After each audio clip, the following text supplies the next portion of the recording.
Rikthimi I rreshjeve të dëborës në zonat malore ka vënë në lëvizje të gjitha strukturat përgjegjëse dhe firmat kontraktuese, të cilat po operojnë me gatishmëri të plotë për garantimin e qarkullimit rrugor. Ndërhyrjet po zhvillohen pa ndërprerje në akset Bog Qaftore, Theth dhe Tamare Vermosh, ku po kryhet pastrimi mekanik I dëborës dhe kriposja e rrugës.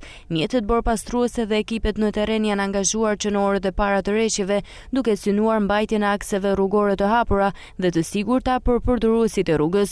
Situata po monitorohet në mënyrë të vazhdueshme, ndërsa ndërhyrjet përshtaten sipas intensitetit të rreshjeve dhe kushteve atmosferike. Autoritetet u bëjnë thirrje drejtuesve të mjeteve të tregojnë kujdes të shtuar gjatë qarkullimit në këto zona, të respektojnë sinjalistikën rrugore dhe të pajisin automjetet me goma dimrore dhe zinxhir, veçanërisht në segmentet me prani dëbore dhe ngricash. Strukturat përgjegjëse do të vijojnë të jenë në gatishmëri maksimale për të përballuar çdo situatë që mund të krijohet si pasojë e kushteve të motit.